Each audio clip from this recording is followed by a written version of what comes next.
The manila folder under my son's arm wasn't supposed to be there. I saw it the moment they wheeled me out of my hospital room, tan, bulging, stuffed with papers that had no business being in a surgical wing at 5:30 in the morning. My vision was already going soft around the edges from whatever they'd put in my IV, but I wasn't blind. Not yet. "Mom, just relax," David said, his hand resting on my shoulder as we moved down the hallway. "Everything's going to be fine." His voice was smooth, too smooth, like honey poured over broken glass.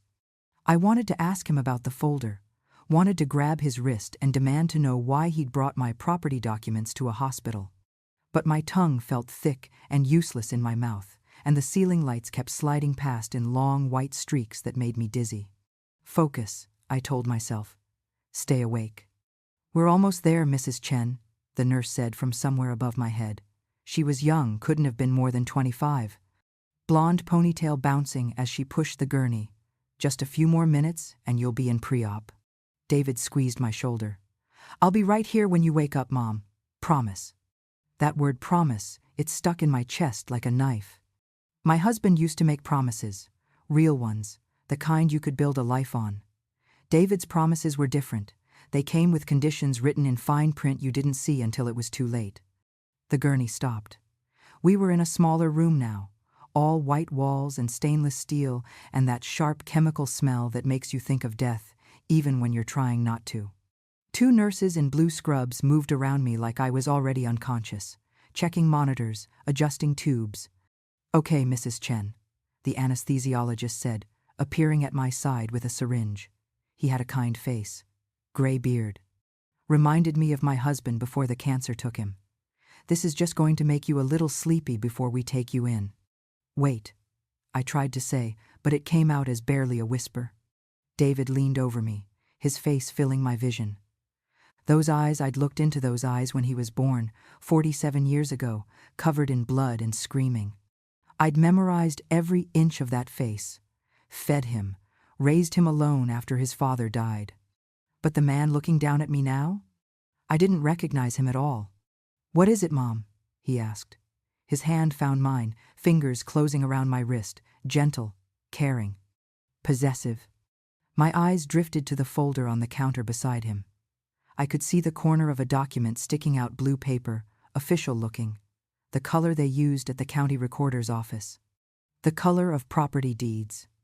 "Mr. Chen, I'm going to have to ask you to step outside now," the younger nurse said, touching David's elbow. "We need to prep your mother." "Of course." He patted my hand. "I'll be right outside, Mom, right outside." He picked up the folder. My heart rate monitor started beeping faster. "Mrs. Chen?" The anesthesiologist frowned at the machine. "Are you feeling anxious? That's completely normal. This will help." "No," I wanted to scream. "Stop him. He's going to take everything." But the needle was already going in, and warmth was spreading up my arm like liquid darkness, and David was walking toward the door with my entire life tucked under his arm like it was nothing. The room started to spin. "Wait," I managed, louder this time. "Wait." The nurse with the ponytail leaned over me. "What do you need, sweetheart?" My phone." "Your phone?" She glanced at the anesthesiologist, who shrugged. "Please." I forced the word out through lips that barely worked. "One call, please." She hesitated, then pulled my phone from the plastic bag with my belongings. "Make it quick, honey. You've got about 2 minutes before you're out." My fingers felt like sausages as I tried to unlock the screen. The numbers swam in front of my eyes. I missed twice, 3 times. Then it opened. I scrolled through my contacts, squinting, praying I could remember the name. My neighbor, my friend, she'd told me about her nephew, the lawyer, the one who'd just started practicing. The one she'd said I should call if I ever needed help. There. I hit the call button and pressed the phone to my ear. Outside the prep room, I could see David through the small window. He was on his own phone now, talking fast, gesturing with one hand. The folder was tucked under his other arm. 1 ring, 2 rings. "Answer. Please answer." "Hello?" The voice was young, male, cautious like he didn't recognize the number. "Is this?" I struggled to remember the name. Is this Richard, Patricia's nephew? Yes. Who's? I'm Patricia's neighbor, Eleanor Chen. The words were slurring now, everything getting fuzzy. She said you could help. Mrs. Chen, are you okay? My son. I swallowed hard, fighting to stay conscious. He has my documents, property papers. He's going to, while I'm in surgery. I think he's going to.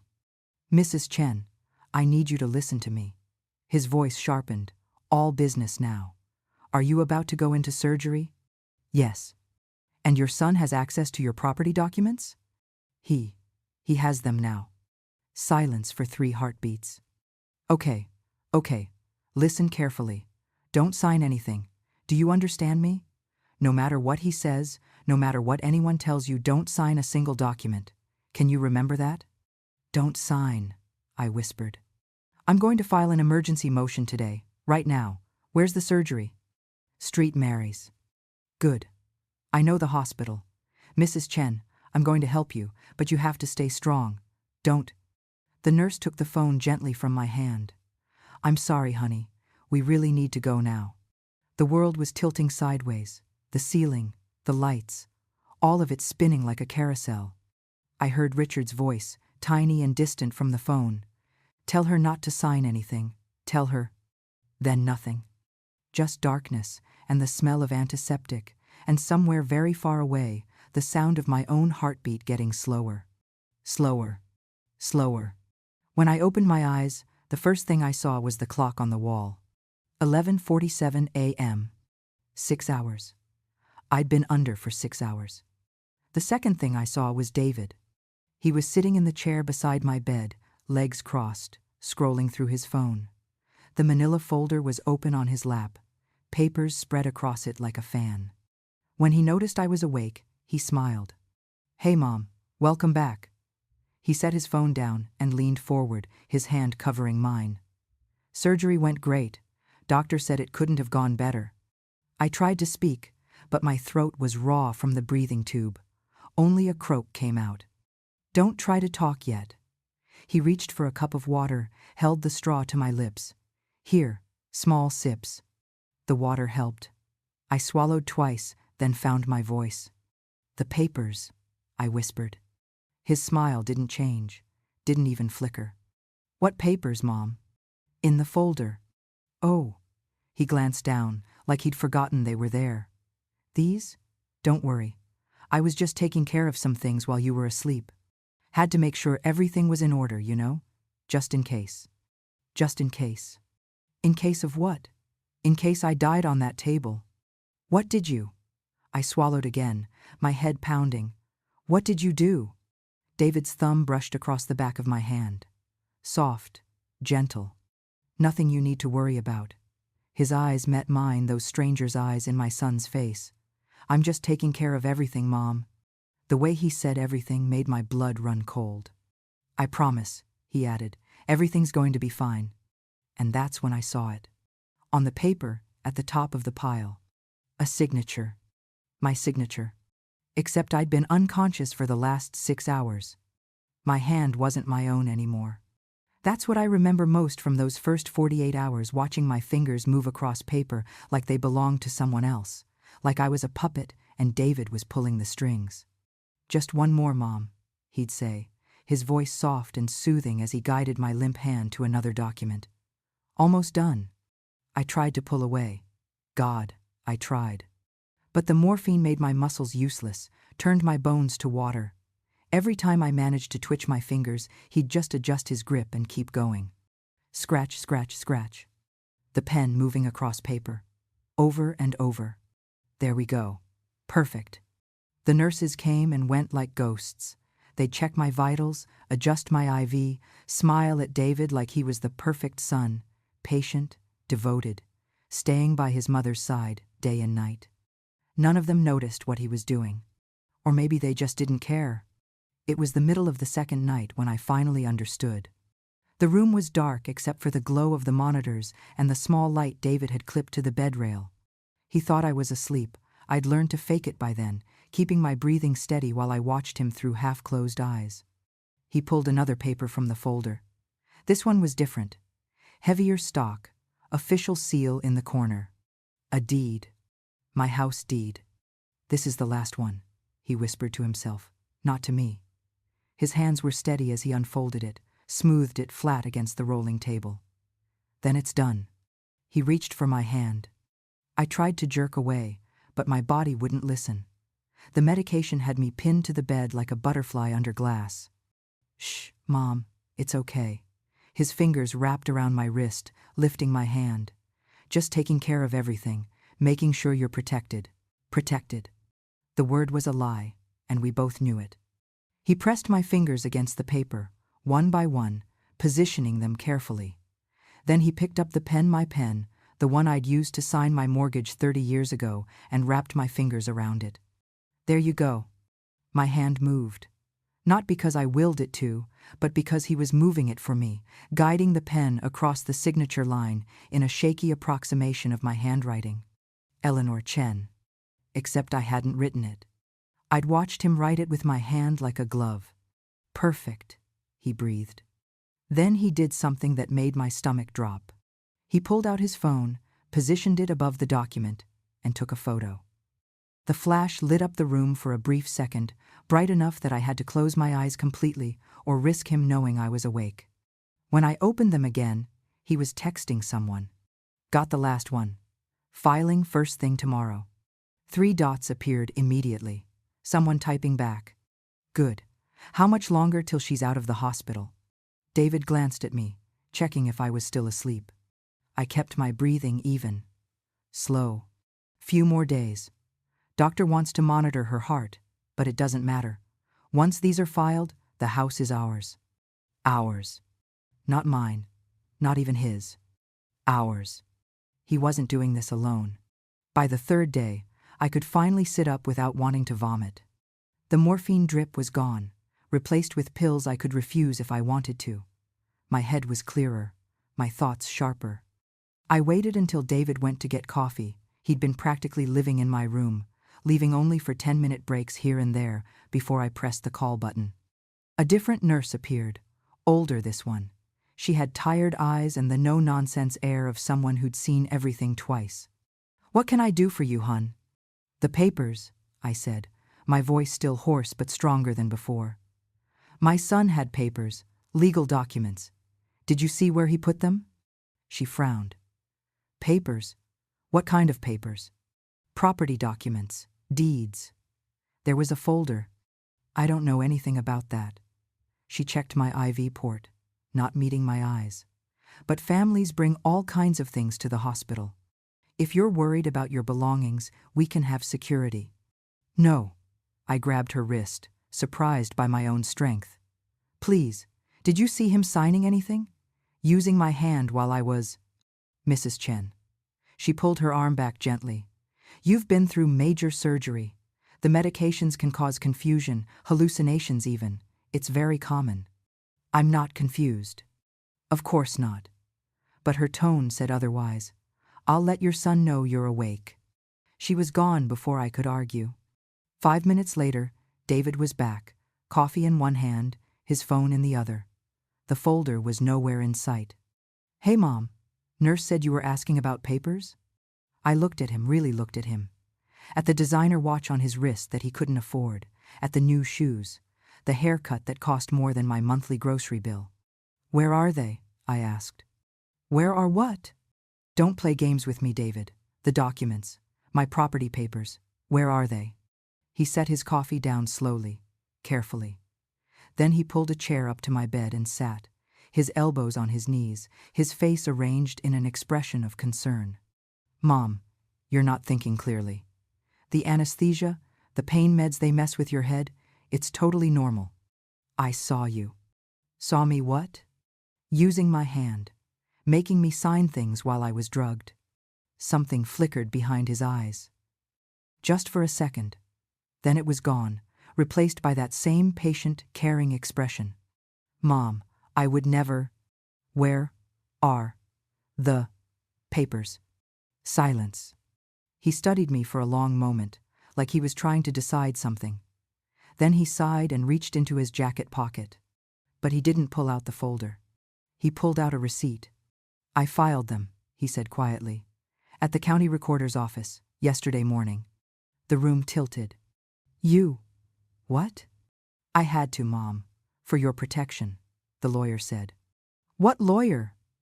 My voice was rising now, shrill with panic. I didn't hire any lawyer. I didn't authorize you to. Mom, please, you're going to upset yourself. He reached for my hand, but I yanked it away. The doctor said you need to stay calm. Your heart. My heart is fine. What did you file?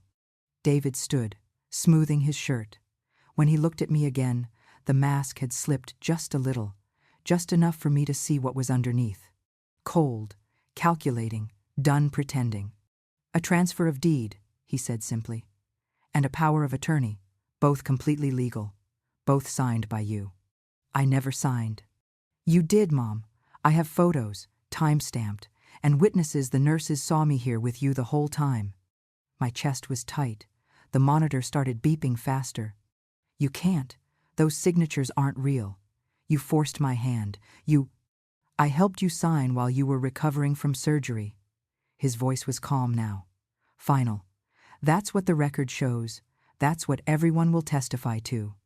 And even if you try to fight it, which I hope you won't, you're a 72-year-old woman who just had major heart surgery. Who's going to believe you over me? He picked up his coffee and headed for the door. Get some rest, Mom. We'll talk about the house sale when you're feeling better. The door clicked shut behind him. And I was alone, with nothing but the sound of my racing heart and the terrible understanding that my own son had just stolen my entire life while I was too weak to stop him. The discharge papers came on day 5, and I wasn't ready. Not for leaving, not for going home, not for facing what David had done. But the hospital didn't care about ready. They cared about insurance and bed space and the fact that my heart was stable enough to recover somewhere else, anywhere else. Your son's here to pick you up, the nurse said brightly, helping me into the wheelchair like I was fragile, like I might shatter. Maybe I already had. David appeared in the doorway with a smile that didn't reach his eyes and a duffel bag I didn't recognize. Ready to go home, Mom? Home. The word felt wrong in his mouth, like he was already talking about somewhere that didn't belong to me anymore. The ride was silent except for the radio, some talk show host discussing real estate markets and property values. David turned it up slightly when they mentioned how much home prices had jumped in our neighborhood. I stared out the window and tried not to think about what I'd lost. But the thoughts came anyway. That house wasn't just walls and a mortgage. It was 43 years of my life packed into 2,000 square feet. It was the place where I'd brought David home from the hospital, wrapped in a blue blanket, screaming his tiny lungs out. Where I'd taught him to walk, holding his chubby hands while he took those first wobbling steps across the kitchen floor. Where my husband died. Tom had been sick for 2 years before the cancer finally took him. 2 years of treatments and hope and watching him fade. He died in our bedroom on a Tuesday morning, with sunlight coming through the curtains and my hand holding his. I'd lived in that house alone for 15 years after that. Learned how to fix the leaking faucet myself, how to mow the lawn, how to be a widow instead of a wife. I'd survived 3 recessions by holding on to that mortgage like a lifeline. Ate rice and beans for months when money was tight. Worked double shifts at the diner until my feet bled. All to keep that house. And now my son, the baby I'd raised in that house, the boy I'd sacrificed everything for, was taking it away like it meant nothing. Mom, you okay? David's voice snapped me back to the present. We were pulling into the driveway. My driveway? Except there was something wrong. A sign. Right in the middle of my front yard, planted in the garden where I'd grown tomatoes last summer. For sale. Century Realty. Prime location. I won't last. I couldn't breathe. What is that? I whispered. David put the car in park and turned to me. His face was calm, practiced, like he'd rehearsed this moment. We need to talk about your living situation, Mom. What living situation? This is my home. Was your home. He said it gently. Like that made it better. But let's be realistic. You just had major heart surgery. You can't take care of a 2-story house anymore. The stairs alone are dangerous. I'll manage. Mom, I've been managing for 15 years, David. Since your father died, I don't need your help. His jaw tightened, just slightly. Actually, you do. Because legally, the house isn't yours anymore. We went over this at the hospital. We. There was that word again. Who's we? I asked. What? You keep saying we. You and who else? For a moment, he didn't answer. Then he unbuckled his seatbelt and got out of the car, coming around to my side to help me out. I didn't want his help, but my legs were still weak, and I had no choice but to lean on him as we walked up the front path. Past the for sale sign. Past the roses I'd planted when David was 10 years old. Past the mailbox that still had Tom's name on it because I couldn't bear to remove it. David unlocked the front door with my keys, from my purse, like he owned the place. Which I guess he thought he did. The inside was worse than the outside. Everything, every single piece of furniture, every lamp, every photo frame had a colored sticker on it. Green, red, yellow. What is this? My voice cracked. We hired an estate sale company. David set my duffel bag down by the door. They came yesterday to assess everything. Green means sell, red means donate, yellow means trash. I walked further into the living room, my walker clicking against the hardwood floors Tom and I had refinished together 20 years ago. The couch where I'd nursed David through chickenpox, green sticker. The coffee table Tom built in the garage, red sticker. My grandmother's lamp, the one that survived 3 moves and a house fire, green sticker. You can't. I turned to face him, rage replacing shock. You can't just sell my things. This is my furniture, my life. Mom, you're not going to need any of this where you're going. What are you talking about? David pulled out his phone and showed me a website. Glossy photos of a building with manicured lawns and smiling elderly people playing cards. Sunset Meadows Assisted Living, where every day is golden. No. It's a great facility, Mom. Jennifer and I toured 3 places and this one's the best. You'll have your own room, 24-hour medical care, activities. I said no. You don't have a choice, he said it flatly. Matter of fact, the house is sold. Well, it will be. We already have an offer cash buyer, closing in 30 days. The money will cover your care at Sunset Meadows for about 5 years, and after that, what? I was shaking now, my hands gripping the walker so hard my knuckles went white. After that, I just die conveniently so you don't have to deal with me anymore? That's not fair. Fair? You want to talk about fair? I pointed at the stickers, at the violated remains of my life. You forged my signature while I was unconscious. You stole my house. And now you're putting me in a home like I'm some kind of inconvenience you need to store away. You need help, Mom. Professional help. You can't live alone anymore. I've been living alone for 15 years. And look where that got you. His voice rose to match mine. A heart attack at 72 because you're too stubborn to ask for help. You could have died, Mom. You almost did. Someone needs to make decisions for you since you clearly can't make them yourself. The words hit like a slap. I stared at my son, at this stranger, wearing my son's face, and tried to find something familiar. Some trace of the boy who used to bring me dandelions from the yard and call them flowers. The teenager who cried in my arms when his father died. The man I'd given everything to. But there was nothing there. Just cold calculation and a new watch I couldn't afford. Where's your father's ashes? I asked quietly. David blinked. What? Your father. Where are his ashes? Mom, that's not. Where are they, David? He sighed and walked to the mantel. Picked up a simple wooden box that used to sit in the place of honor above the fireplace. It had a red sticker on it. You're donating your father? My voice was barely a whisper now. It's just ashes, Mom. He's not actually in there. His spirit or soul or whatever you believe in, that's gone. This is just remains. And you won't have space for stuff like this at Sunset Meadows. I thought about the man in that box. The man who'd loved me for 32 years, who'd worked 2 jobs to buy this house, who'd held my hand through labor and loss and everything in between. Just remains. Just stuff. Just something to donate, so David could cash out and move on. Get out, I said. Mom. Get out. You're being irrational. You need to calm down and think about. I am thinking. I slammed my hand on the walker, the sound echoing through the empty house.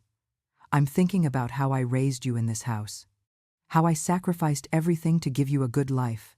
How your father worked himself to death to make sure you had opportunities we never did. And this is how you repay us? By stealing my home and throwing your father's ashes away like garbage? David's face went hard. I'm not stealing anything. I'm taking care of business. Something you should have done years ago instead of being so sentimental about a house that's falling apart. It's not falling apart. The roof leaks. The furnace is 20 years old. The foundation has cracks. He counted them off on his fingers like accusations. You're sitting on $300,000 and living like you're poor. It's stupid, Mom, and I'm not going to stand by and watch you waste it. It's not yours to take. Actually, he smiled, thin and cold. It is. The papers are filed, the house is in my name, and there's nothing you can do about it. He walked to the door, then paused. Jennifer will be here tomorrow to help you pack. 1 suitcase, Mom. That's all you're allowed at Sunset Meadows. Choose wisely. The door closed. And I stood there, surrounded by stickers and strangers' judgments about what my life was worth, holding my husband's ashes in a box marked for donation. I thought about that little boy who used to draw crayon pictures on these walls. And I wondered when he died. Because whoever just walked out that door, it wasn't my son. She came at 9 in the morning with coffee and croissants, and that smile I'd never trusted. Jennifer. My daughter-in-law for 12 years. Sweet as sugar to my face. Always offering to help, always bringing casseroles I never asked for, always complimenting my garden while eyeing the property value. I should have seen it coming. Morning, Mom. She breezed through my front door like she owned it, which I guess she thought she did now. I brought breakfast.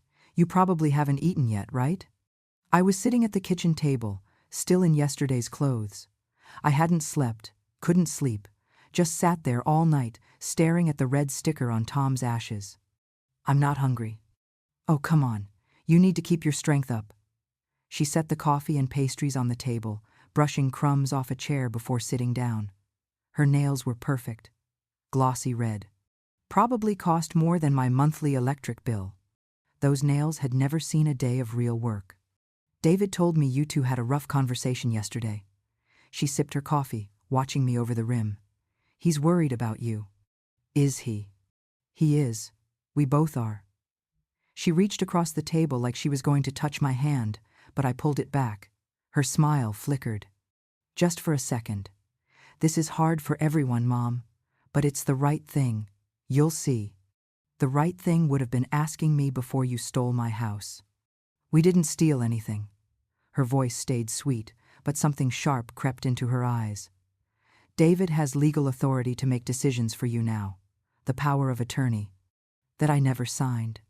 Was properly executed and filed. I know this feels overwhelming, but you're not thinking clearly right now. The doctor said the anesthesia can cause confusion for weeks after surgery. It's very common in elderly patients. Elderly. She said it like a weapon, like a way to diminish me, make me small. I'm 72, Jennifer, not senile. Of course not. But her tone said otherwise. That's why we want to get you somewhere safe, somewhere with medical staff who can monitor you. Sunset Meadows is really top-notch. They have a whole wing for cardiac patients. She pulled out a tablet and started swiping through photos. The same glossy marketing images David had showed me. Happy old people playing bingo, smiling nurses, a dining room that looked like a hotel. Look at this activity calendar. They have yoga, art classes, movie nights, and the food is supposed to be amazing. Much better than trying to cook for yourself. I like cooking for myself. Mom, you can barely stand long enough to boil water right now. Be realistic. I stared at her. At this woman who'd married into my family with her business degree and her expensive taste and her constant suggestions about how I should live my life. I'd never liked her. But I'd tolerated her, for David's sake. Because that's what you do when your son gets married. You welcome his wife, even when everything about her sets your teeth on edge. Now I wondered why I'd bothered. Where's the money going? I asked. Jennifer blinked. What money? From the house sale. David said there's already an offer. Oh. She set the tablet down, arranging her face into something sympathetic. Well, the proceeds will go into a trust for your care. All very official and legal. Our lawyer set it up. Your lawyer. He's a family lawyer, estate planning specialist. He's handled everything properly. I didn't hire him. David did. As your power of attorney. She leaned forward, lowering her voice like she was sharing a secret. Mom, I know this is scary. Change is always scary, especially at your age. But you have to trust us. We're doing this because we love you. Love? The word sounded obscene coming from her mouth. If you loved me, you would have asked. My voice was shaking now. If you loved me, you wouldn't have waited until I was unconscious to forge my signature on documents that steal my home. Jennifer's smile finally dropped. We didn't forge anything. She spoke slowly, carefully, like she was talking to a child. You signed those papers. David was there. The nurses were there. We have documentation. You have photos of David moving my hand while I was drugged. We have photos of you signing legal documents with David's assistance during your recovery. She stood up, smoothing her skirt. And if you try to claim otherwise, everyone will just see a confused elderly woman who can't accept that she needs help. No lawyer will take your case. No judge will believe you. She walked to the counter and pulled out another folder. This one was thick, official looking. Since you're being difficult, I brought the rest of the paperwork we need you to review. Review or sign? Both. She opened the folder and pulled out documents, spreading them across my kitchen table like a dealer laying out cards. Transfer of remaining assets, updated will, healthcare proxy, and the admission papers for Sunset Meadows. I looked at the papers, at the blank signature lines waiting for my name.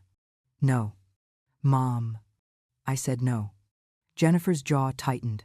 The sweet mask was cracking now, showing what was underneath. You're making this harder than it needs to be. Good. Mom, please. She took a breath, visibly trying to calm herself. David didn't want me to tell you this, but we're trying to have a baby. We've been trying for 3 years. The IVF alone costs $40,000, and insurance doesn't cover it. We need this money. There it was. The truth. Finally. Not concerned for my well-being? Not worry about my health? Money. My house, my life savings converted into their fertility treatments and their future and their plans that didn't include me except as an obstacle to overcome. So you're stealing my house to pay for IVF, I said flatly. We're not stealing, she caught herself. Smiled again, but it was strained now, ugly. We're securing your care while also building our future. David is your only son. Your only heir. Eventually, this money would come to us anyway. We're just accelerating the timeline. While I'm still alive to see it. While you're still here to know your grandchild. She said it like she was offering me a gift. Isn't that what you always wanted? To be a grandmother? I had wanted that. Years ago. Back when David was still someone I recognized. Back when I thought my daughter-in-law actually cared about me instead of my assets. But not like this. Never like this. Get out of my house, I said. It's not your house anymore. Jennifer started gathering the papers, her movements sharp now. Angry.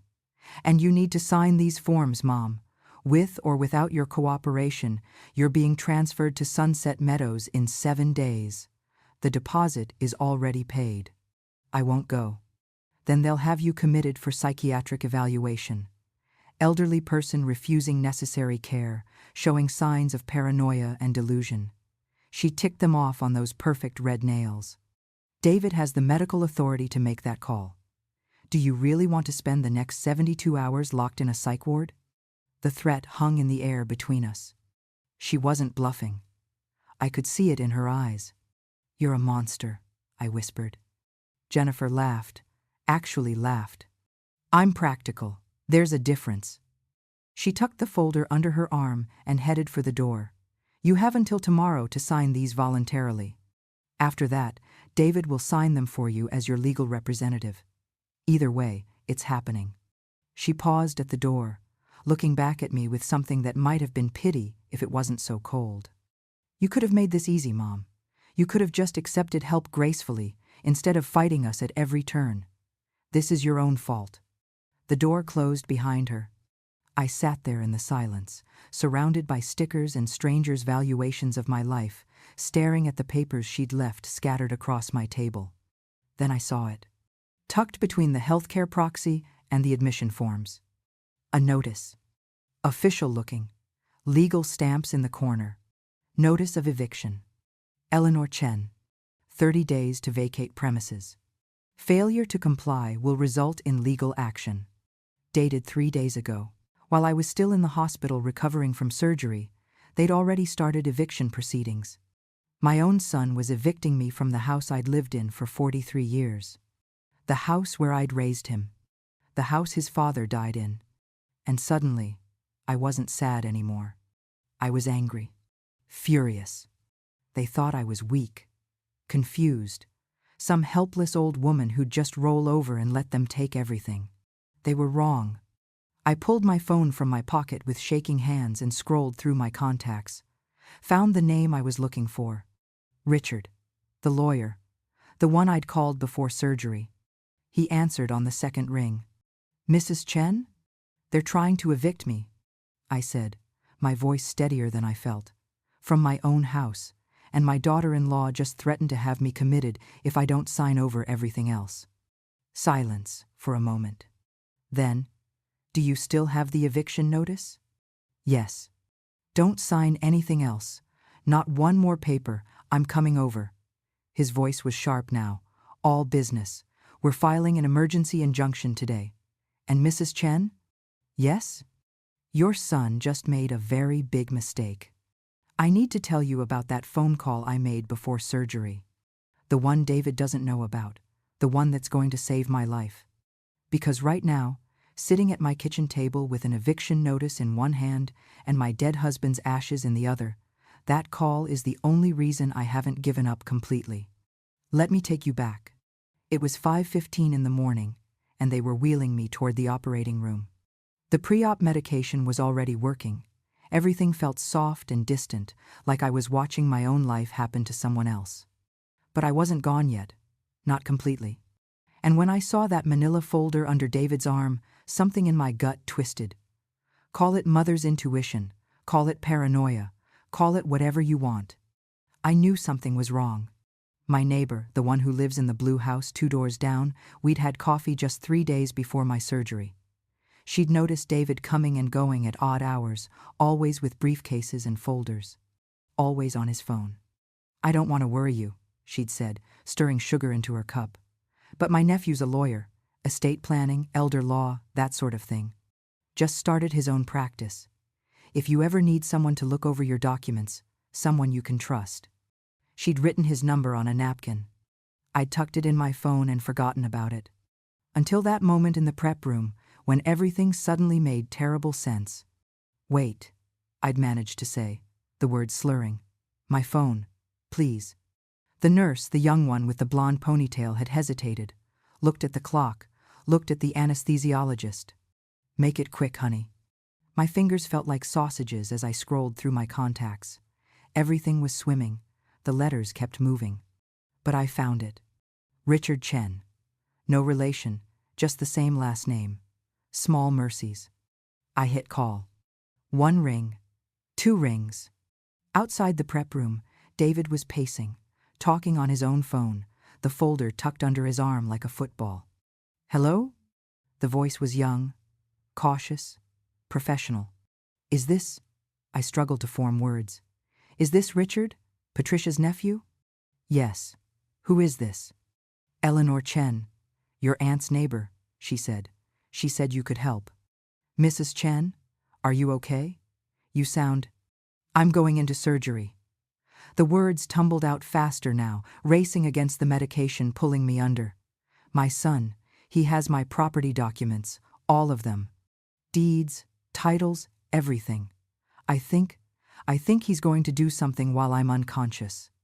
The pause lasted only a heartbeat, but I felt it stretch like an eternity.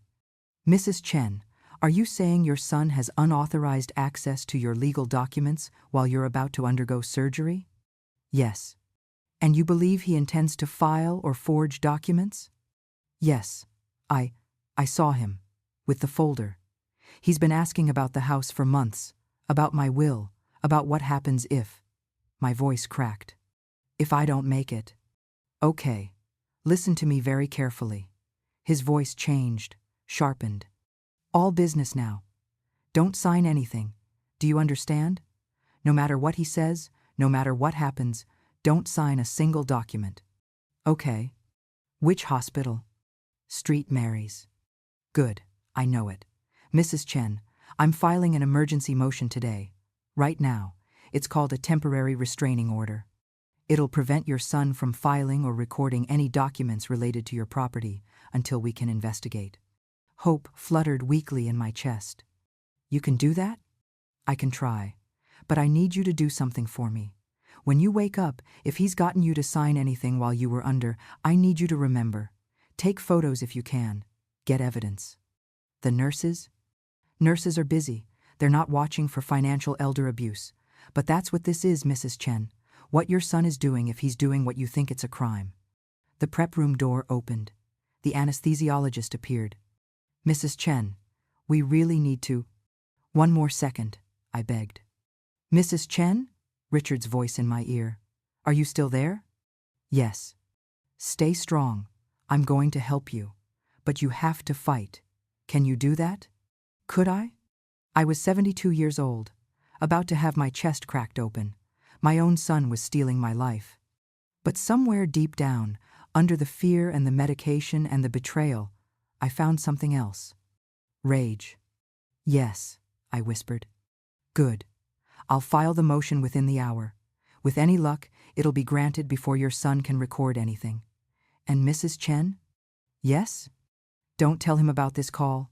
Don't tell anyone. This is our advantage. He doesn't know you're fighting back. The nurse took the phone from my hand. The last thing I heard before the world went dark was Richard's voice, distant now. I'll see you when you wake up. You're not alone. But I did wake up alone.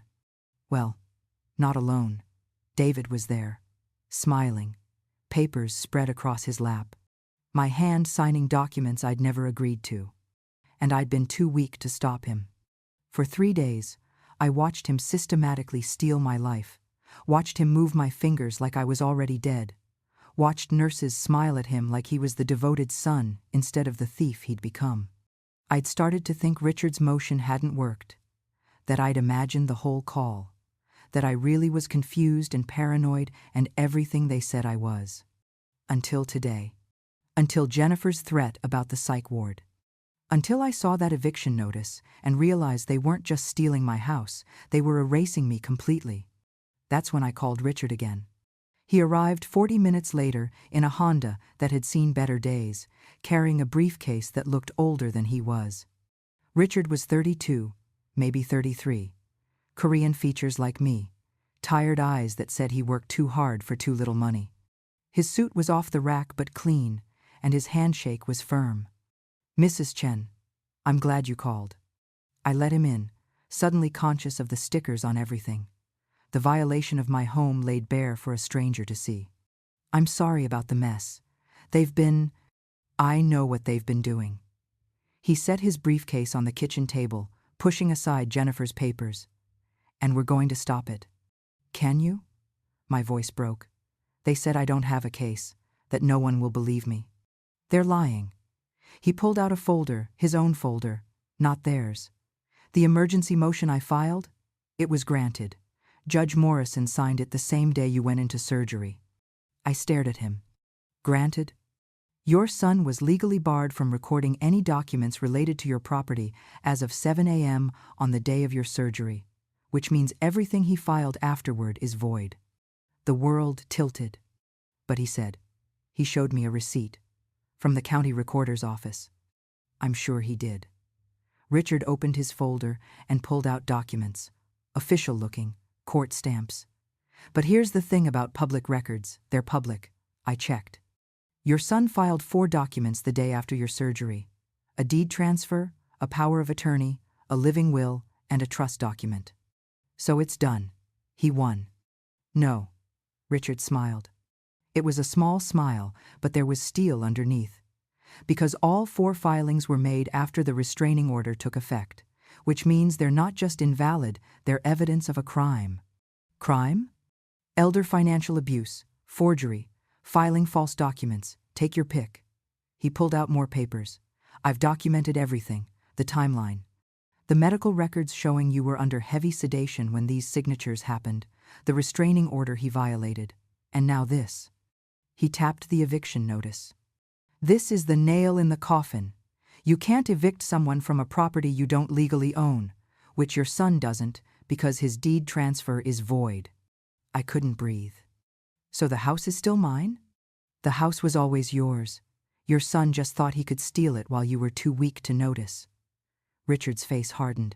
He was wrong. For the first time in 5 days, I felt something besides fear. Hope. What happens now? Now we go on offense. He pulled out a legal pad and started writing. First, we file to officially void all his fraudulent documents. Second, we file for a restraining order against both your son and daughter-in-law, keep them away from you and your property. Third, we notify Sunset Meadows that you won't be coming, and any deposits paid are fraudulent. They'll fight back. Let them. Richard looked up, and his eyes were fierce. Mrs. Chen, I'm going to be honest with you. This is going to get ugly. Your son is going to say terrible things. He's going to claim you're incompetent, confused, being manipulated. He might even try to have you evaluated. Jennifer already threatened that. Of course she did. It's their backup plan. He leaned forward. But here's what they don't know. I've already filed for an emergency hearing. We're going before Judge Morrison in 4 days, and when we do, we're not just defending against their actions, we're pressing charges. Charges? Criminal charges. Financial elder abuse is a felony in this state. If we can prove your son knowingly forged your signature and filed fraudulent documents, which he's looking at up to 4 years in prison. My son. In prison. The thought should have devastated me. Instead, I felt something else. Justice. Will you testify? Richard asked gently. In front of a judge? Against your own son? I thought about David in that hospital room, his hand guiding mine across papers, that cold smile, the way he'd said everything like it was already his. I thought about Jennifer's threats, the red sticker on Tom's ashes, the eviction notice from my own child. I thought about the little boy who used to bring me dandelions and the stranger who was trying to erase me. Yes, I said, I'll testify. Richard nodded and pulled out one more document. Then, sign this. It's a retainer agreement. I'm taking your case pro bono, no fees unless we recover damages, but I need your official authorization to act as your lawyer. I took the pen. My hand was steady this time, and I signed my own name, my real signature, not David's forgery. Eleanor Chen. Welcome to the fight, Mrs. Chen, Richard said.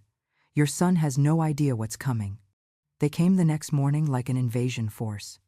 David, Jennifer, and 2 men in matching polo shirts with a company logo I didn't recognize. I watched them through the living room window. Richard had told me not to answer the door, not to engage, not to give them anything they could twist against me, but I couldn't look away. David had keys, my keys. He was already unlocking the door before I could move. Mom? His voice echoed through the house. Casual, like he belonged here. We're here to start packing. The movers are. He stopped when he saw me standing in the hallway. Walker planted firmly, phone in my hand with 911 already dialed, finger hovering over the call button. What are you doing? He asked. I could ask you the same thing. Jennifer appeared behind him, followed by the 2 movers. She took one look at my face, and her expression hardened. Mom, we talked about this. You have 4 days before check-in at Sunset Meadows. We need to pack your things. I'm not going to Sunset Meadows. Yes, you are. David's voice had an edge now. We've been over this. The deposit is paid. Your room is ready. Stop being difficult. Get out of my house. It's not your house anymore. He said it automatically, like he'd practiced. Then he caught himself, softened his tone. Mom, please, we're trying to help you. Help me?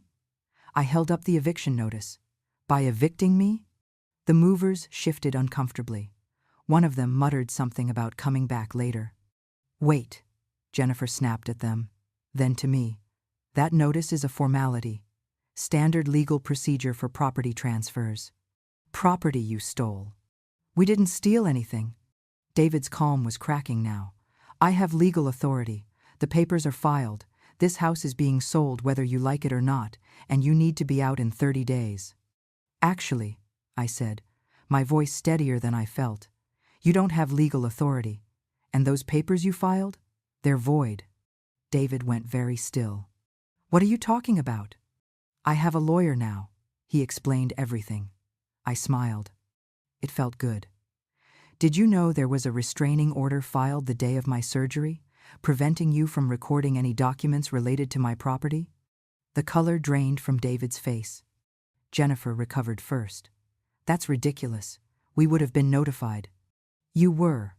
Court records show notice was served to David's last known address. Not my fault if you didn't check your mail. I was making assumptions now. Richard had told me the order was granted, but I didn't know about service, but their reactions told me I was right. David's hands clenched into fists. What lawyer? You don't have money for a lawyer. I don't need money. He's taking my case pro bono.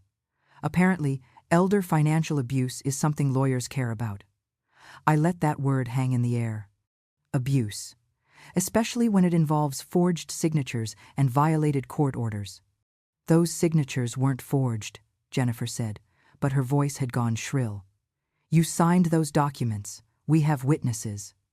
You have nurses who saw David holding my hand while I was drugged. That's not the same as consent. I took a step forward, my walker clicking against the floor. Every document he filed is fraudulent, and the lawyer said it's not just a civil matter anymore, it's criminal. David's face went from pale to red. You're lying. You're confused and you're... I'm not confused.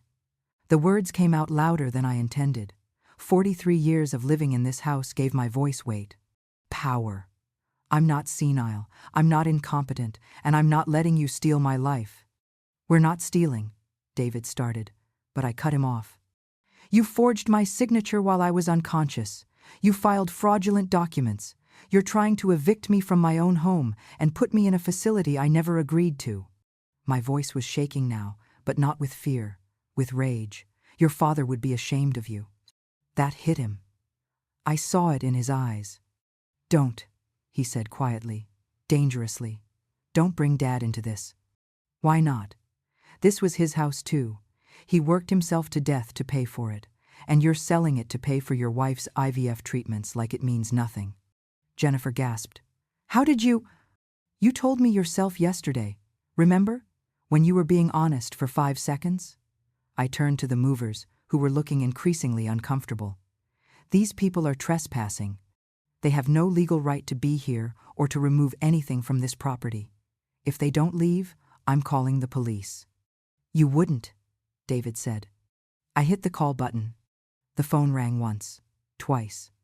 911, what's your emergency? David's eyes went wide. The movers were already backing toward the door. My name is Eleanor Chen. I'm at 1247 Maple Street. My son has broken into my home and is attempting to remove my property without permission. I need police assistance. Mom, hang up! David lunged for the phone, but I stepped back, nearly losing my balance. The 911 operator's voice sharpened. Ma'am, are you in immediate danger? Yes. Officers are on the way. Stay on the line. You crazy old woman, Jennifer hissed. Do you have any idea what you're doing? We're family. We're trying to help you, and you're calling the cops like we're criminals? If the shoe fits, I said. David grabbed Jennifer's arm. We need to go. Now. We're not leaving without... Now, Jen. They ran. Actually ran, scrambling out the front door like thieves caught in the act.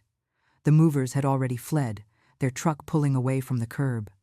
I stood in my doorway and watched my son's truck peel out of the driveway, tires squealing. "Ma'am?" The operator's voice. "Are you still there?" "Yes. They're gone now. Police are 2 minutes away. Can you describe—" "Actually," I said, feeling suddenly exhausted. "Can you cancel? They left. I'm safe now." A pause. "Are you sure? We have units en route." "I'm sure. Thank you." I hung up and called Richard instead. He answered immediately. "Mrs. Chen, are you okay? I have 3 missed calls from—" "They were here. David and Jennifer. They tried to pack my things, remove my property." The words tumbled out. I called 911. They ran. Silence for a beat. Then, "You called the police on your own son." "Yes." Another pause. Longer this time. "Good," Richard said finally. "That's evidence. The fact that they fled when you called the police shows consciousness of guilt. We can use that." They said I'm crazy, that I'm confused. "They'll say a lot of things. Ignore it." Papers rustled on his end. "Mrs. Chen, I need to tell you something. I filed a motion to accelerate our hearing. Given what happened yesterday with the daughter-in-law's threats and today's incident, Judge Morrison agreed. We're going to court tomorrow." My stomach dropped. "Tomorrow?" "I know it's fast, but we need to act before they do something worse. The judge is taking this seriously. She granted an emergency protective order this morning. Your son and daughter-in-law are now legally barred from entering your property or contacting you in any way. They'll violate it. Let them. Every violation is more evidence." His voice softened. "Mrs. Chen, I need you to be ready. Tomorrow we go before the judge and we lay out everything. The forged signatures. The violated restraining order. The attempted eviction. All of it. Will David be there?" "Yes. And his lawyer, if he's smart enough to get one." "My son. In a courtroom. Because of me." The thought made me sick. But not sick enough to stop. "What do I need to do?" "Just tell the truth. That's all. Tell the judge exactly what happened, exactly what you saw. Can you do that?" I thought about David's hand on mine in that hospital bed, the pen scratching across paper, his cold smile. "Yes," I said, "I can do that." That night I barely slept. Every sound made me jump. Every car on the street could be David coming back. Every shadow could be Jennifer sneaking in through the back door. I kept the lights on, all of them. The house blazed like a beacon. "Come and get me," I thought. "Try it. I'm done being afraid." Around 3 a.m., I got out of bed and walked through the house. Really looked at it for the first time since coming home. The living room where David took his first steps, the kitchen where Tom and I had our morning coffee for 32 years, the bedroom where my husband died. Every inch soaked with memories, good and bad, joy and grief, life. They wanted to reduce it all to a dollar sign, to something that could be sold and split and spent. But this house wasn't just property. It was my history, my identity, my proof that I'd existed and mattered and loved. And I'd be damned if I let them take it without a fight. I found Tom's ashes on the mantel. David had left them behind in his rush to escape. The red donate sticker was still there. I peeled it off, slowly, carefully, and I held the box against my chest and cried for the first time since this nightmare started. "I'm fighting back," I whispered to my dead husband. "Like you would have. Like you always did." The house was quiet, but it felt less empty somehow. Less like a thing being stolen. More like a home being defended. Outside, dawn was breaking. Gray light filtering through the curtains. In 12 hours, I'd be in a courtroom, facing my son, telling a judge that my own child tried to rob me. I should have been terrified. Instead, I felt something I hadn't felt in days. Strong. Ready. Done being the victim. My phone buzzed. A text from Richard. "Court at 2 p.m. I'll pick you up at 1:30. Remember, just tell the truth. We've got this." I texted back, "I'll be ready." And I would be. Because this wasn't just about a house anymore. It was about whether I'd let my son erase me, or whether I'd stand up and prove I was still here. Still fighting. Still Eleanor Chen. The doorbell rang at 6:30 a.m., and I nearly jumped out of my skin. For a second, I thought it was David. Come back to finish what he started. But when I looked through the peephole, I saw someone else entirely. A woman, maybe 60. Short gray hair, sensible shoes, carrying a casserole dish covered in foil. My neighbor from the blue house. Patricia. I opened the door a crack, the chain still attached. It's early. I know. I'm sorry. She held up the casserole. I brought breakfast, and I came to help. Help with what? Fighting back. Her eyes were sharp, kind, but sharp. Richard called me last night, told me about the hearing today. Said you might need someone in your corner. I stared at her. This woman I'd known for 20 years but never really known. Coffee once a week, small talk about weather and gardens, Christmas cookies exchanged, nothing deep. Nothing real. Until now. Why would you help me? Patricia's face softened. Because I've been watching what's been happening. The for sale sign, your son coming and going with boxes. The way you look now, like you're disappearing. She paused. And because when the sister went through something similar with her kids, she had no one. She signed everything over just to make the fighting stop. Died 6 months later in a nursing home, broke and alone. Her voice cracked on that last word. I won't let that happen to you, she said. Not if I can help it. I unhooked the chain and let her in. The casserole was egg and sausage, still warm. We ate at the kitchen table while morning light crept across the floor. Richard said you need evidence, Patricia said between bites. Photos, documents, anything that shows what your son did. I don't have much. David took most of the papers. Then we find what he left behind. She stood. All business now. Where did he keep things? When he was going through your documents?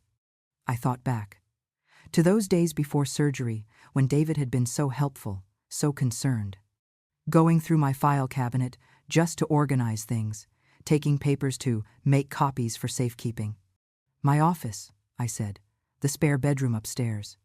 We climbed the stairs slowly, me with my walker, Patricia patient beside me. The office looked like a tornado had hit it. File drawers hanging open, papers scattered everywhere, stickers on the furniture. Green, red, yellow. Even my memories had been sorted for sale. Jesus, Patricia whispered. He really tore through here. He was looking for everything. Deeds, titles, bank statements. I moved to the desk, my hands shaking. He said he was helping me organize. I was so stupid. You weren't stupid. You trusted your son. Patricia knelt beside the filing cabinet. Now let's see what he missed. We spent 2 hours going through everything. Most of the important documents were gone. David had been thorough, but he'd also been rushed, sloppy. And sloppy leaves evidence. We found copies of old bank statements shoved behind the file folders, statements from 6 months ago showing my accounts in good standing, healthy balances. Look at this, Patricia said, holding up a more recent statement. 3 weeks before your surgery, 15,000 withdrawn. I didn't withdraw that. I know. She set it aside. That's evidence. We found more. A photocopy of my signature, the real one that David must have used for practice. Pages from a legal pad with his handwriting, listing my assets like inventory. A printed email exchange between David and Jennifer from 2 months ago. Got the estate lawyer lined up. He says if we can get POA before the surgery, we can move everything within 30 days. Perfect. I want to start IVF in January. We need that money. Don't worry. Mom won't fight. She's too weak. I had to sit down. That bastard, Patricia breathed. They planned this, months ago. Before I was even sick. This is premeditation. She photographed the emails with her phone. This is conspiracy. Richard needs to see this. We kept digging. Found a folder David had tucked behind the desk, probably forgot it in his rush yesterday. Inside were more documents, practice signatures, notary stamps, a form for a will I'd never signed, dated while I was in surgery. And something else. A handwritten note in Jennifer's looping script. Make sure you get the life insurance policy updated. Change beneficiary to you before the surgery. If something goes wrong, we need to be covered. My chest went tight. They'd hoped I wouldn't make it. Not just planned for it, hoped for it. My own son had gone into my surgery thinking about what he'd inherit if I died. I need air, I said. Patricia helped me to the window, pushed it open. Cold October air rushed in, smelling of dying leaves and winter coming. Breathe, she said. Just breathe. But I couldn't, because the evidence was spread across my desk now, undeniable and ugly. My son hadn't just stolen from me. He'd been willing to let me die for it. We have enough, Patricia said quietly. More than enough. Richard can bury them with this. It won't matter. My voice was hollow. They'll say I'm confused, that I misunderstood, that these are just financial planning documents any good son would prepare. With notes about hoping you don't survive surgery? They'll say it's taken out of context. Patricia grabbed my shoulders, gentle but firm, made me look at her. Eleanor, listen to me. You're not fighting this alone anymore. I'm testifying today. I've seen David coming and going. I've seen the way he talks to you or talked to you before all this. I've watched him circle this house like a vulture for years. You never said anything. I didn't want to overstep. I thought maybe I was imagining things. Her voice hardened. I wasn't imagining things. She pulled out her phone and started scrolling. Stopped on a photo. I took this 3 weeks ago. I was documenting my garden and caught it by accident. She showed me the screen. David's truck in my driveway, the back loaded with boxes, and David himself carrying my file cabinet out of the house. He told me he was taking it to organize, I whispered. He was taking it to hide evidence. And I have proof. Patricia scrolled to another photo.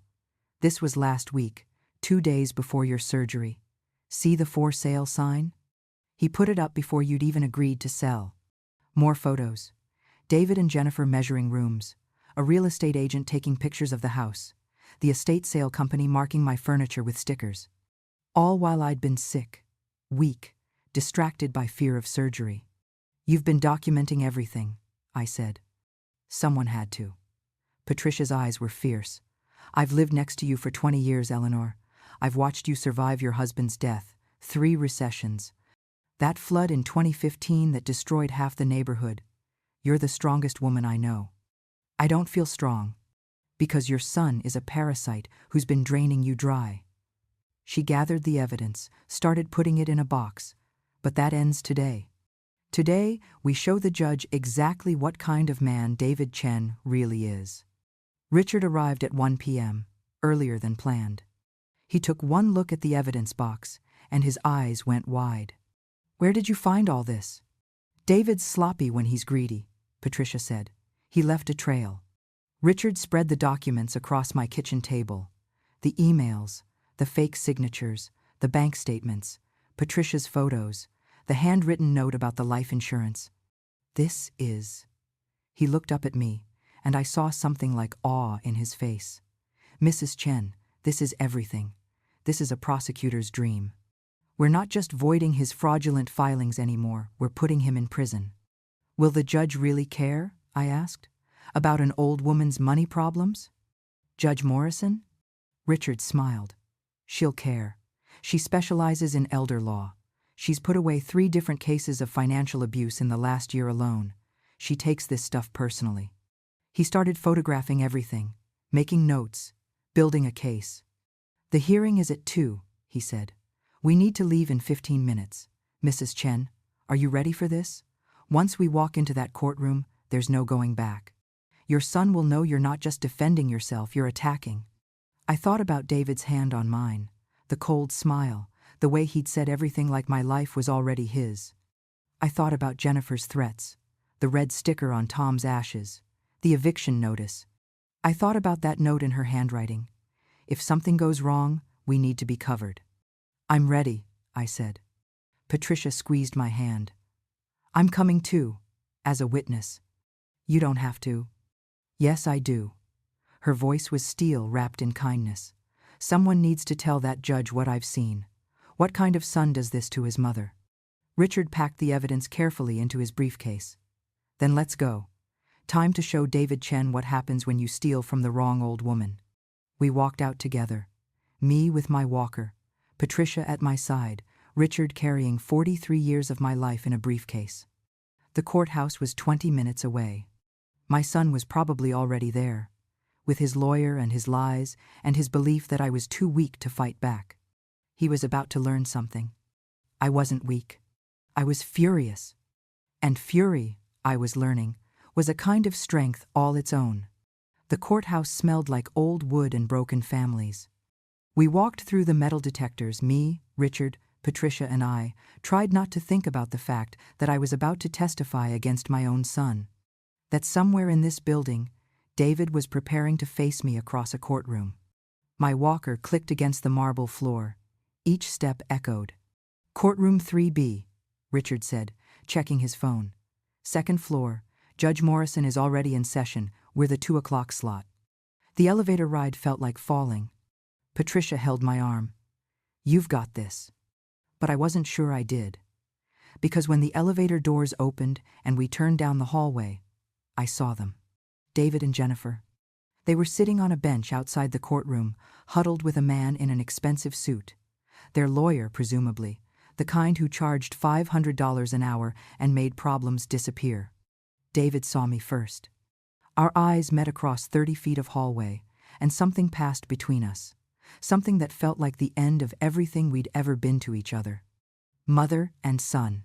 Family. Love. All of it dying right there in a courthouse corridor.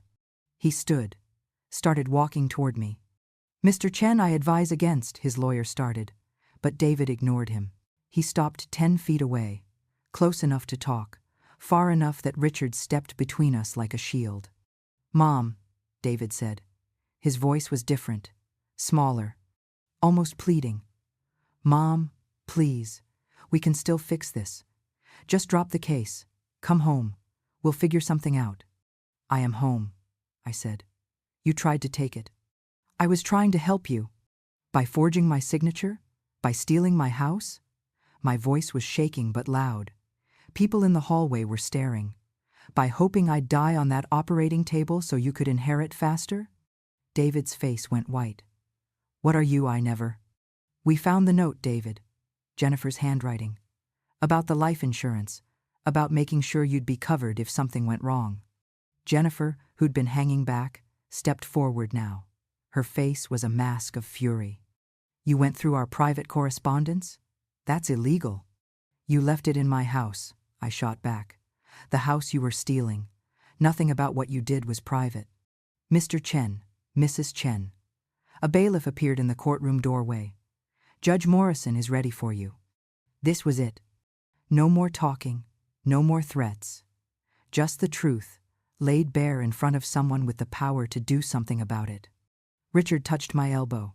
Ready? I nodded. We walked into the courtroom.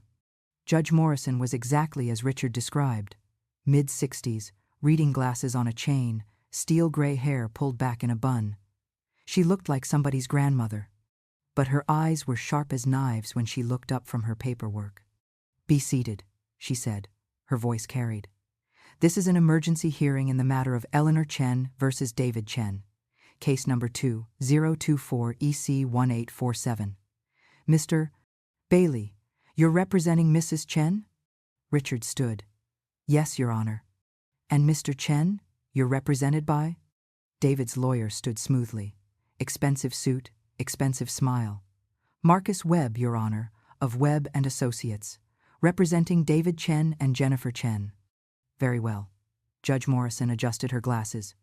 Mr. Bailey, this is your motion. Proceed. Richard opened his briefcase. Your Honor, this case involves systematic financial elder abuse perpetrated by the respondent against his own mother while she was incapacitated following major surgery. That's inflammatory, Your Honor, Webb interrupted. My client was acting under power of attorney, properly executed. Mr. Webb. Judge Morrison's voice could cut glass. You'll have your turn. Mr. Bailey has the floor. Webb sat down, but I saw David lean over, whispering urgently in his ear. Richard continued. On October 15th, Mrs. Chen underwent emergency heart surgery at St. Mary's Hospital. She was under general anesthesia for 6 hours, followed by 3 days of heavy medication. He pulled out documents, handing copies to the bailiff. Before the surgery, Mrs. Chen made a phone call to my office, expressing concerns that her son intended to manipulate her legal documents while she was unconscious. Manipulate her legal documents while she was unconscious. Did she? Judge Morrison looked at me. Really looked. Mrs. Chen, is that true? I stood, wobbling slightly. Patricia steadied me. Yes, Your Honor. I saw him. In the prep room, he had a folder with all my property documents, and I knew something was wrong. So, you called a lawyer before going under anesthesia? Yes, ma'am. Something flickered in her eyes. Respect, maybe, or recognition. And what did your son do after the surgery, Mrs. Chen? The question hung in the air. This was it. The moment I'd been dreading and preparing for. Tell the truth, Richard had said. So I did. He used my hand to sign documents while I was drugged, I said. My voice didn't shake. Not anymore. I was awake, but I couldn't move, couldn't speak properly. He'd hold my fingers around a pen and guide them across paper, over and over, and he'd smile and say he was taking care of everything. The courtroom was silent. But you were awake? Conscious? Judge Morrison's pen was moving across her notepad. Barely. Everything was fuzzy, but I saw it happen. I watched him forge my signature on at least 4 documents. Your Honor, this is speculation, Webb said, standing. Mrs. Chen was under the influence of heavy narcotics. Her memory of these events is unreliable at best. Mr. Webb, I'm going to stop you right there. Judge Morrison's voice was ice. Are you seriously arguing that being drugged makes someone an unreliable witness to their own financial abuse? Webb hesitated. I'm arguing that medications can cause confusion. Noted. Sit down. She turned back to Richard. Continue. Richard pulled out the evidence. The bank statements, the emails, Patricia's photos. Your Honor, the respondent didn't just forge signatures while his mother was incapacitated. He planned this. For months. We have email correspondence between David Chen and his wife, dated 2 months before Mrs. Chen's surgery, discussing estate lawyers and asset transfers. He handed up the printed emails. Judge Morrison read them. Her expression darkened with each line. Mom won't fight. She's too weak, she read aloud. I want to start IVF in January. We need that money. She looked up at David. Mr. Chen, did you write this? David stood. His face was red now. Angry. Your Honor, that's taken out of context. My wife and I were discussing our plans. Your plans to steal your mother's assets to fund fertility treatments? We weren't stealing. I have power of attorney. Which was fraudulently obtained, Richard interjected. Your Honor, this court issued an emergency restraining order on October 15th, barring David Chen from recording any documents related to his mother's property.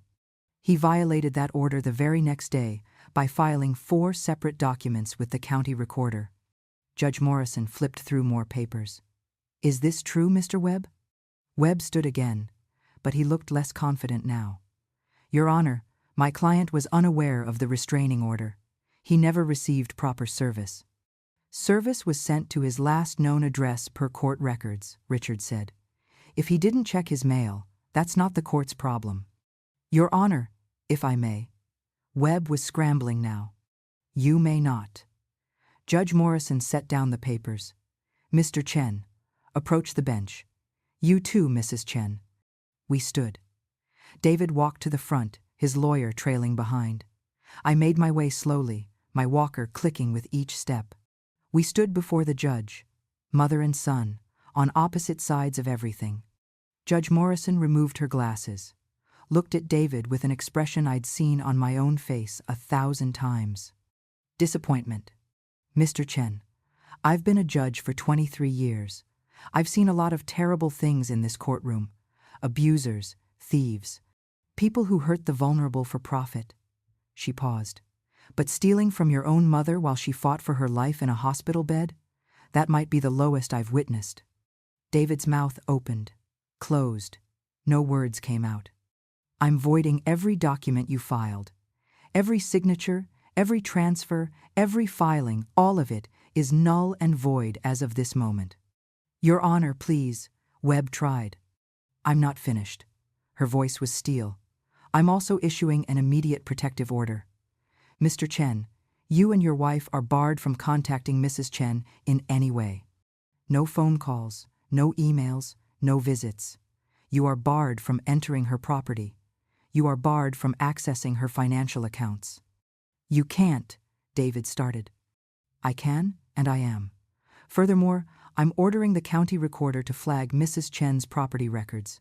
Any future filing attempts will be flagged and investigated. She looked at me. Mrs. Chen, your house is yours. It always was. No one can take it from you. My knees almost gave out. Patricia caught me from behind. Steady, strong. There's one more thing, Judge Morrison said. She looked at Richard. Mr. Bailey, you mentioned criminal charges? Yes, Your Honor. Elder financial abuse, forgery, filing false documents. We have evidence of all three. Judge Morrison nodded slowly. Then I'm referring this case to the District Attorney's Office for criminal investigation. Mr. Chen, you should expect to be contacted by law enforcement within the week. David's face went from red to white to gray. You're pressing criminal charges? He looked at me, really looked. And for the first time, I saw something besides arrogance. Fear. Mom, please. I'm your son. You can't. You stopped being my son when you tried to steal my life, I said. The words came out calm. Final. True. Judge Morrison picked up her gavel. This court finds in favor of Eleanor Chen on all counts. All fraudulent documents are voided. Protective order is in effect immediately. Case is referred to the DA for criminal prosecution. She looked at David one last time. And Mr. Chen? If I were you, I'd start looking for a good criminal defense attorney. You're going to need one. The gavel came down. Bang. It was over. David stood frozen at the defendant's table. Jennifer had her face in her hands. Webb was already packing his briefcase, probably calculating how to drop them as clients. Patricia hugged me. Richard was smiling. And I just stood there, holding my walker, trying to process what had just happened. I'd won. My house was mine. My son was facing criminal charges. And as they led David away, not in handcuffs, not yet, but soon he looked back at me one last time. I didn't look away, didn't flinch. Just met his eyes across that courtroom and let him see what he'd made me become. Someone who'd fight back. Someone who wouldn't disappear quietly. Someone who'd survived his theft and come out stronger. His mother. But not his victim. Not anymore. The bailiff led David toward the courtroom doors, and I watched him go. 47 years of loving him, raising him, sacrificing for him, walking away in a $500 suit I'd never seen before. Paid for with my money, probably. Mrs. Chen? Judge Morrison's voice pulled me back. She was still at the bench, her expression softer now. A moment, please. Richard nodded. Patricia squeezed my hand and stepped back. I approached the bench alone, my walker clicking in the silent courtroom. Yes, Your Honor? I want to make sure you understand what happens next. She folded her hands. The documents are voided. The protective order is in place. But the criminal investigation that's out of my hands now, the DA will review the evidence and decide whether to press charges. Will they? Given what I've seen? Yes, almost certainly. She paused. But I need you to understand something. If this goes to criminal trial, you'll have to testify again, in detail, against your son. In front of a jury. My stomach twisted. And his lawyer will try to discredit you. They'll call you confused, vindictive. They'll paint you as a bitter old woman trying to punish her son for making difficult decisions about your care. That's not what happened. I know that. The evidence proves that. But trials are ugly, Mrs. Chen, especially when family is involved. Her eyes were kind but honest. Are you prepared for that? I thought about David's hand guiding mine across those papers. The cold smile, the way he'd planned my robbery while I fought for my life. "I'm prepared," I said. Judge Morrison studied me for a long moment. Then she nodded. "Good. Because men like your son, they only stop when someone makes them stop. What you did today, you didn't just save yourself. You might have saved the next elderly parent he would have targeted." The words hit hard. I hadn't thought about it like that. Hadn't thought beyond my own house, my own fight. But she was right. If David could do this to his own mother, what would he do to someone else? Someone without a neighbor who documented everything. Someone without a lawyer willing to fight pro bono. "Thank you, Your Honor," I said quietly. "Don't thank me, you did this. You fought when most people would have given up." She picked up her gavel. "Now go home, Mrs. Chen, to your house, and live there as long as you damn well please." We left the courthouse into afternoon sunlight that felt too bright for how heavy I felt inside. Patricia had her arm around me. Richard was on his phone already, probably calling the DA. "You did it," Patricia said. "Do you understand? You actually did it." "I don't feel like I won anything," I said. "You won everything. Your home, your dignity, your future." "I lost my son." The words came out before I could stop them. Raw, true. Patricia stopped walking, turned me to face her. "Eleanor, listen to me. You didn't lose your son today. You lost him months ago, maybe years ago, when he decided your worth was measured in property values and bank balances." Her voice was fierce. "What you did today was refuse to lose yourself." Richard hung up and joined us. "Da wants to meet tomorrow. They're fast-tracking this. Sounds like they've been wanting to nail someone for elder abuse, and you just handed them a gift-wrapped case. How long until charges are filed?" "Week, maybe 2. They'll do their own investigation, interview witnesses, review the evidence." He smiled. "But between you and me, your son's going to jail, Mrs. Chen. Not maybe. Definitely. Jail. My son in jail. The boy I'd rocked to sleep, taught to ride a bike, held when he cried over his father's grave. In jail because of me." "Second thoughts?" Richard asked gently. "No." The answer came quick. "Certain. He made his choices. This is just consequences." "Good. Because he's going to try to contact you. Probably already has." Richard pulled out his phone and showed me a screenshot. "This came through my office email 15 minutes ago. Tell my mother I'm sorry. Please, I'll give everything back. Just drop the criminal charges." I stared at the words. Sorry. After everything, the theft, the forgery, the betrayal, now he was sorry. "What do I do?" I asked. "Nothing. The protective order means he can't contact you directly, so he's trying through me." Richard deleted the email. "I'll inform the DA. Every attempt to contact you is another violation, another charge. He's my son. He's a criminal who targeted a vulnerable elderly woman." Richard's voice was hard. "And the fact that the woman was his mother makes it worse, not better." We reached Richard's car. He helped me into the passenger seat while Patricia climbed in back. The drive home was quiet. I stared out the window at streets I'd known for 43 years, seeing them differently now. Before, this was just my neighborhood, my route to the grocery store, the park where I'd pushed David on swings. Now it was something else. Proof I'd stayed, proof I'd fought, proof I was still here. We pulled up to my house. The for sale sign was gone. Richard must have had it removed. The roses looked better already, like they knew they were safe now. "Will you be okay alone tonight?" Patricia asked. "I don't know," I admitted, "but I need to try." Richard handed me a card. "My cell number. You call anytime, and I mean anytime, if you feel unsafe or if David tries anything. The protective order is just paper until it's enforced. He violated one court order already. He might try again." Richard's expression was grim. "Keep your doors locked, windows too.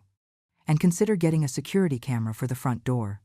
"You think he'd actually—" "I think desperate people do desperate things. And your son just lost $300,000 and his freedom." He paused. "Yes, Mrs. Chen, I think he might try something." The fear must have shown on my face because Patricia immediately said, "I'm staying tonight, on your couch, non-negotiable." "You don't have to." "I'm staying. and something in her voice told me arguing was useless. That night, we sat in my living room with all the lights on. Patricia made tea. We didn't talk much. Around 9 p.m., my phone rang. Unknown number. I looked at Patricia. She nodded. I answered on speaker. Mom? David's voice. Shaking. Desperate. You need to hang up, Patricia said immediately. The protective order. Please, just listen. Mom, please. He was crying now. Actually crying. I'm so sorry. I don't know what I was thinking. The money, the pressure from Jennifer, I made terrible choices. But I love you. I'm your son. You can't do this to me. My hand trembled around the phone. You did this to yourself, I said quietly. I'll go to prison, Mom. Do you understand that? Your son, your only child, will go to prison because you couldn't forgive one mistake. One mistake? My voice rose. You planned this for months. You forged my signature while I was unconscious. You tried to steal my house and put me in a home against my will. That's not one mistake, David. That's who you chose to become. I can change. I will change. Just drop the charges, please. We can fix this. As a family. We're not a family anymore. The words came out cold. Final. Silence on the other end. Then, you're really going to do this? Send your own son to prison? You really stole from your own mother while she was fighting for her life. That's different. How? I was standing now, the phone shaking in my hand. How is what you did different? You tell me how stealing my home and erasing my life is somehow better than me telling the truth about it. Because I'm your son. His voice broke. You're supposed to love me no matter what. You're supposed to forgive me. I did love you, no matter what, for 47 years. Tears were streaming down my face now. But you didn't love me back, David. You loved my money, my property, what you could take from me. That's not true. Then why did you write that note about hoping I wouldn't survive surgery? Silence. Long, terrible silence. Jennifer wrote that, he said finally. Quietly. Not me. But you didn't stop her. You didn't tell her it was wrong. My voice cracked. You went along with it. You planned around it. You were ready to inherit before I was even dead. Mom, don't call me that. The words came out as a whisper. You lost the right to call me that when you put a red sticker on your father's ashes and marked him for donation. I hung up. Patricia was beside me immediately, holding me while I sobbed. For my son, for the man he used to be, for the relationship that died in a hospital room while I was too drugged to stop it. You did the right thing, Patricia said. But right doesn't always feel good. It just feels necessary.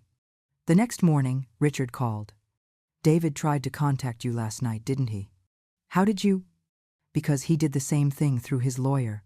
Begging, apologizing, offering to return everything if you drop the charges. Richard sighed.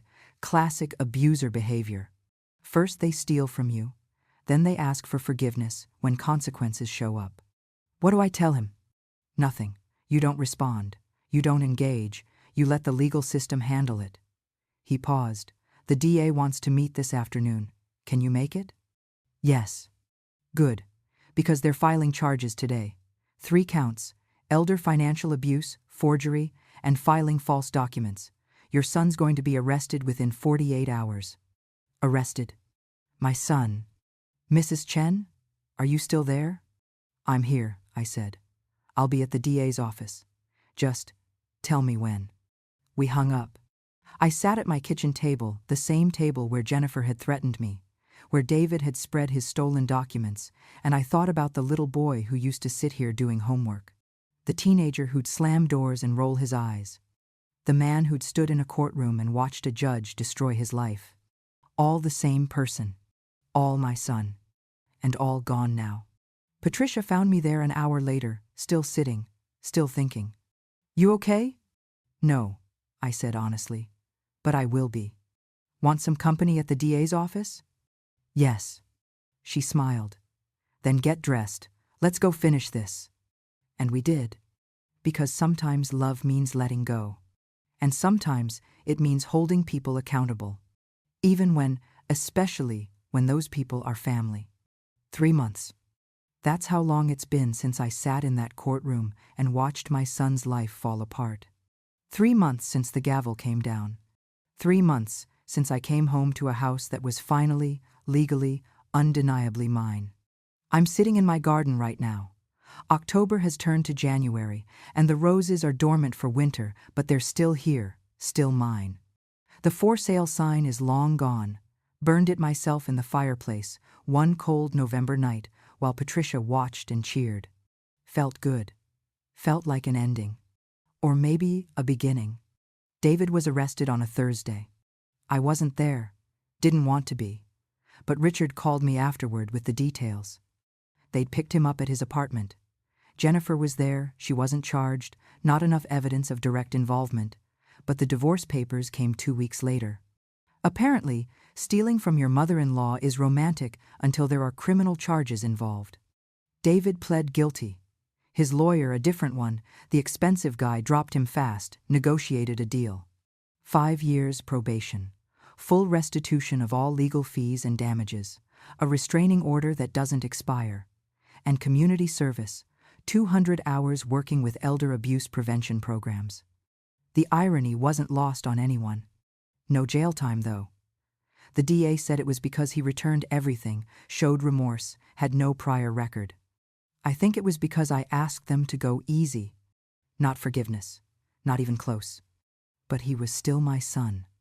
And 5 years of looking over his shoulder, of working with the very people he'd victimized, of living with what he'd done that felt like justice. The kind that might actually change something. Maybe. Patricia comes over most days now. We've gotten close, the way people do when they survive something together. She brought cookies yesterday. Chocolate chip, still warm. You hear the news? She asked, settling into the chair across from me. What news? David lost his job, some tech company downtown. They don't like employees with elder abuse convictions, apparently. She said it matter-of-factly, no judgment. He's working at a call center now, making $12 an hour. I should have felt satisfaction, vindication, something. Instead, I just felt tired. Jennifer took everything in the divorce. Patricia continued.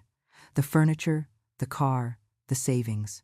Left him with nothing but his probation officer's number and that ratty apartment in the bad part of town. Good, I said, and meant it. Maybe he'll learn what it feels like. To have nothing? To have everything taken by someone who's supposed to love you. Patricia was quiet for a moment. Then she reached across and squeezed my hand. You're stronger than you think, Eleanor. I'm 72 years old. I survived heart surgery and my son trying to rob me blind. If I'm not strong now, I never will be. We laughed. It felt good, normal.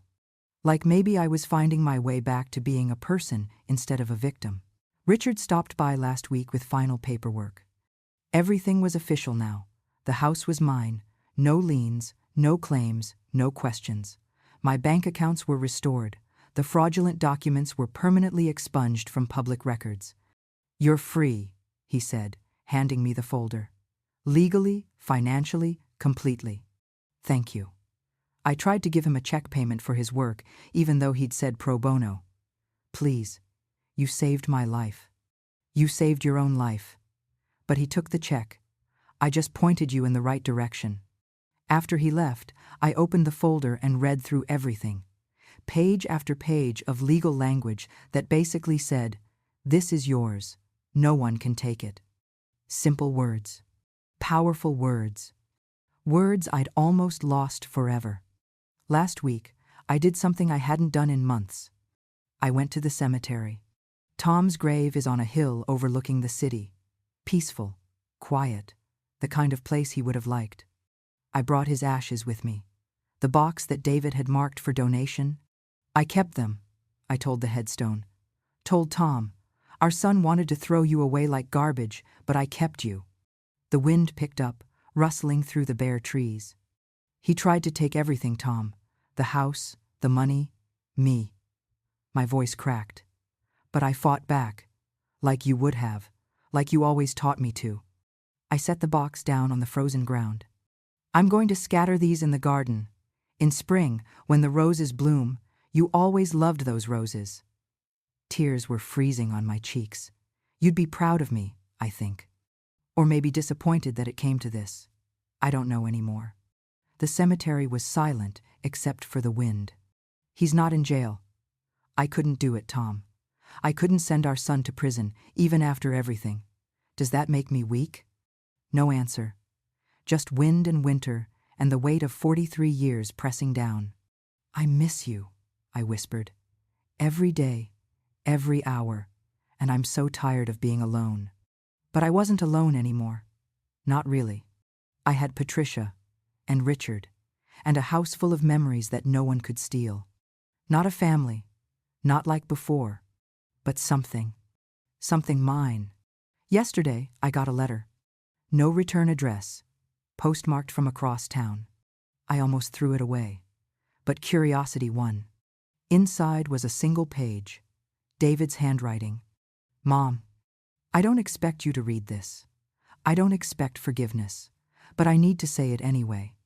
I'm sorry, not because I got caught, not because I lost everything, but because I hurt you, because I looked at the woman who gave me life and saw only dollar signs, because I was so desperate for money, for success, for Jennifer's approval, that I forgot you were a person, my person. The probation officer makes me attend these group sessions. Other people who've stolen from elderly parents, grandparents, whoever. And listening to them justify it, they were going to lose the money anyway. I deserved my inheritance. They didn't need that much. I hear myself. I hear every rationalization I made. And I hate it. I hate who I became. I'm working at a call center now, helping people with their cable bills for $12 an hour. It's humiliating.